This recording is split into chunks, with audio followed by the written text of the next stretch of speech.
जय श्री राम व्यूवर्स। आज का टॉपिक है कि श्री राम जी और परशुराम जी की क्या क्या बातचीत होती है। जब श्री राम जी ने धनुष तोड़ दिया था, शिव धनुष तोड़ दिया था, तब परशुराम जी अत्यंत क्रोधित हुए थे। तब लक्ष्मण जी और परशुराम जी में अनेकों वाद विवाद होते हैं और श्री राम जी अनेकों प्रकार से परशुराम जी को समझाने की कोशिश करते हैं। तो चलिए आइए आज की वीडियो में हम यही पढ़ते हैं। इससे पहले वाली वीडियो में मैंने आपको परशुराम जी के बारे में बताया कि परशुराम जी ने अपनी माता की हत्या क्यों की थी और परशुराम जी के पिता जमदग्नि की हत्या किसने की थी। अगर आपने नहीं देखी हो तो मेरी पिछली वीडियो में जाकर के ज़रूर देखिएगा। चलिए आइए आज की वीडियो हम शुरू करते हैं। जब परशुराम जी अत्यंत क्रोधित होते हैं तब श्री रामचंद्र जी उन्हें नम्र और मधुर वचन कह करके उनके क्रोध को शांत करते हैं, परंतु लक्ष्मण जी फिर कुछ कह देते हैं जिससे परशुराम जी का क्रोध अत्यंत ही बढ़ जाता है। लक्ष्मण जी हंस करके बोले कि हे मुनि सुनो, क्रोध पाप की जड़ है जिनके वश में होकर के लोग अनुचित कर्म करते हैं और संसार के प्रतिकूल चाल चलते हैं। हे मुनिराज, मैं आपका सेवक हूँ, क्रोध को दूर करके मुझ पर दया कीजिए। टूटा हुआ धनुष रिसाने से नहीं जुड़ सकता है, आप बैठ जाइए, पैर दुखने होंगे। यह धनुष बहुत प्यारा हो तो उपाय कीजिए, किसी कारीगर को बुलवा करके जुड़वा लीजिए। लक्ष्मण जी के बोलने से राजा जनक जी डर कर कहते कि बस कीजिए, अब अनुचित बोलना ठीक नहीं है। नगर के नर नारी थर थर कांपने लगे, बोलते हैं कि छोटा कुमार बहुत ही खोटा है। परशुराम जी का शरीर लक्ष्मण जी की निभे वाणी को सुनकर के क्रोध से जलता है और उनका बल बढ़ता है। परशुराम जी राम जी पर एहसान रख करके बोलते हैं कि तुम्हारा छोटा भाई समझ कर इसे बचाता हूँ, यह मन का मलिन है। शरीर का ऐसा सुंदर है जैसे विष के रस से भरा हुआ सोने का घड़ा। यह सुनकर कर लक्ष्मण जी हंसे तो राम जी ने आंखों से टपट दिया। मतलब लक्ष्मण जी परशुराम जी की बातें सुनकर के उन्हें हंसी आती है तो लक्ष्मण जी उन्हें मना करते हैं कि अभी चुप रहो। लक्ष्मण जी सकुचा कर के विरुद्ध वचन बोलना छोड़कर गुरु जी के पास चले। राम जी दोनों हाथों को जोड़ करके कोमल और शीतल वचन बोलते हैं। अब परशुराम जी को बड़ा ही क्रोध आता रहता है तो राम जी अत्यंत ही नम्र वचन कहते हैं कि सुनिए, आप स्वभाव से ही चतुर है, बालक के वचनों पर ध्यान न दीजिए। बर्रे और बालक का एक ही सा स्वभाव होता है, संत जन इन्हें का दोष नहीं देते।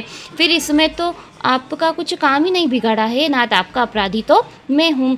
राम जी कहते हैं कि आपका अपराधी तो मैं हूँ, लक्ष्मण ने तो कुछ अपराधी नहीं किया है। हे गोसाई, कृपा कोप वध बंधन जो कुछ भी करना हो दास समझ करके मुझ पर कीजिए। जिस प्रकार से आपकी रीस जाए सो जल्दी कहिए। हे मुनि नायक, मैं उपाय करूँ। मुनि बोले कि राम क्रोध कैसे जाए, तुम्हारा भाई तो अभी भी टेढ़ी ही दृष्टि से देख रहा है। इसके कंठ में कुठार न मारा तो मैंने कोप करके किया ही क्या। जिस कुठार की भयंकर गति को सुनकर के राजाओं की रानियों के गर्भ गिर जाते हैं, ऐसे फरसे के रहते हुए मैं बेरे राजपुत्र को जीवित देख रहा हूँ।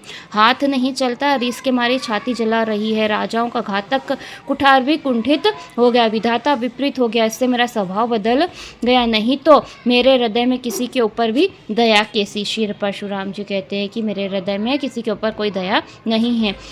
आज दया असह्य दुख सहा रही है। यह सुनते लक्ष्मण जी ने हंसकर के सिर नवाया और कहा कि हे नाथ, आपकी कृपा रूपी वायु आपकी मूर्ति का अनुकूल है। वचन बोलते मानो फूल झड़ रहे हैं। हे मुनि, कृपा करने से आपका शरीर जलता है तो क्रोध होने पर तो विधाता ही शरीर की रक्षा करे। यह सुनकर परशुराम जी ने कहा कि जनक देख, ये मूर्ख बालक हट के करके यमपुरी में निवास करना चाहता है, इसे जल्दी आंखों के आगे से हटाओ, नहीं तो राजपुत्र देखने में छोटा है, बड़ा ही खोटा है। सुनकर लक्ष्मण जी हंस दिए, कहने लगे कि आंखें बंद कर लेने पर कहीं कोई भी नहीं है। तब परशुराम जी क्रोधित से राम जी से बोलते कि अरे शट, शिव जी का धनुष तोड़ करके हमको ही ज्ञान सिखाता है। तेरा भाई तेरी ही सलाह से कटु वचन कहता है और तू छल से हाथ जोड़कर विनती करता है, या तो युद्ध में मेरा संतोष कर, नहीं तो राम कहलाना छोड़ दे। हे शिवद्रोही, छल छोड़ करके हमसे युद्ध कर, नहीं तो भाई से ही तुझे मारूंगा। परशुराम जी इस प्रकार से कुठार उठाए कह रहे हैं। श्री राम जी सिर नवाए मन ही मन में मुस्कुरा रहे हैं। अपराध लक्ष्मण का है और क्रोध हम पर करते हैं, कहीं कहीं सीधेपन में भी दोष होता है। टेढ़ा जान करके सबको शंका होती है, टेढ़े चंद्रमा को तो राहु भी नहीं ग्रसता है। मन ही मन में राम जी यह कह रहे हैं। राम जी ने कहा कि मुनीश्वर, क्रोध को दूर कीजिए, आपके हाथों में कुठार है और आगे मेरा सिर है, जिस प्रकार से रिस जाए वही कीजिए। हे स्वामी, मुझको अपना सेवक जानिए। स्वामी और सेवक में युद्ध कैसा है विप्रवर, क्रोध को त्याग कीजिए। क्षत्रिय वेश देखकर ही बालक ने कुछ कहा दिया है। इस बालक का दोष नहीं है। आपको कुठार धनुष बाण लिए हुए देखकर वीर समझ करके बालक को क्रोध उत्पन्न हो गया। आपका नाम सुना, पहचान नहीं पाया।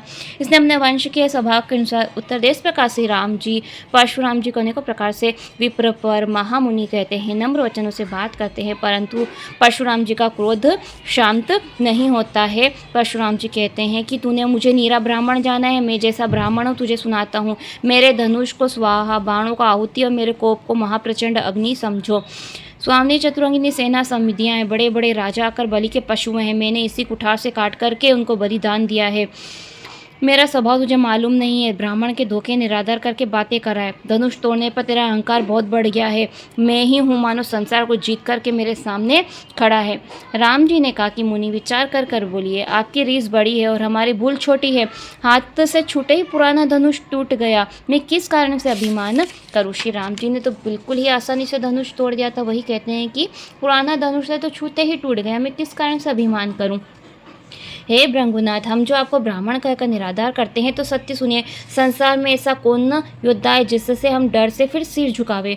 देवता, दानव, राजा ने कोई योद्धा हमारे सामने या हमसे अधिक बलवान भी हो तो हमको कोई रण में बुलावे तो काल ही क्यों ना हो, हम उनके साथ भी सुखपूर्वक युद्ध करेंगे।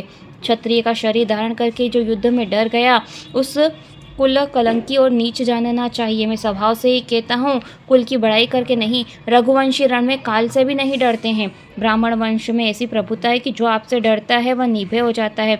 श्री राम जी के कोमल गुण वचन सुनकर परशुराम जी के बुद्धि के कपाट खुल गए। बोले कि हे राम लक्ष्मीपति, हाथों में धनुष लीजिए और इस रस्सी को खींचे जिससे मेरा संदेह मिट जाए।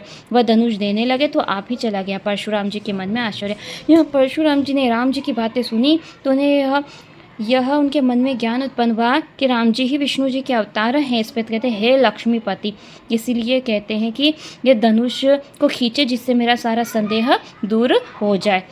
तब श्री परशुराम जी ने राम जी का प्रताप जान लिया। शरीर पुलकायमान हो गया, अंग प्रफुल्लित हो गए, हाथ जोड़ करके वचन बोले। प्रेम हृदय में नहीं समाता था। हे रघुवंश रूपी कमल वन के सूर्य, हे दानव कुल रूपी संगन मन के लिए दावाग्नि, आपकी जय हो। हे देवता ब्राह्मण गो का हित करने वाले, आपकी जय हो। अभिमान, ममता, क्रोध और भ्रम को हरने वाले, आपकी जय हो। हे विनयशील, दया आदि गुणों के समुद्र वचनों की रचना में चतुर, आपकी जय हो। हे सेवकों को सुख देने वाले, सब अंगों में सुंदर, शरीर में कामदेव की शोभा वाले, आपकी जय हो। मैं एक मुख से आपकी क्या प्रशंसा करूं। हे शिव जी के मन रूपी मानसरोवर के हंस, आपकी जय हो। बिना जाने मैंने बहुत ही अनुचित वचन कहे। हे क्षमा के मंदिर दोनों भाई, मुझे क्षमा कीजिए। रघुवंश में ध्वजारूप राम जी, आपकी बारंबार जय हो। सा कहते हुए परशुराम जी तप करने के लिए वन को चले गए। अपने अनुचित बर्ताव से डर के खोटे राजा लोग डर गए, जहाँ तहाँ भाग गए। इस प्रकार से परशुराम जी को जब ज्ञान प्राप्त हुआ तब उन्होंने राम जी से, लक्ष्मण जी से क्षमा मांगी और उनकी वंदना करते हुए अपने तप करने के लिए वन को चले गए। यहाँ की आज की वीडियो यहाँ पर समाप्त करते हैं। अगर आपको मेरी ये वीडियो पसंद आई है तो मेरे चैनल को सब्सक्राइब कर लीजिए, लाइक कीजिएगा और आगे शेयर ज़रूर कीजिएगा। आने वाली वीडियो में श्री राम जी और सीता जी का स्वयंवर हम आपको बताएंगे। उनका विवाह किस प्रकार से हुआ है, राजा दशरथ जी को कैसे बुलावा गया था, वह जनकपुर कैसे आए और चारों भाइयों का विवाह कैसे हुआ, वह सभी आगे वाली वीडियो में आपको पता चलेगा। जय श्री राम।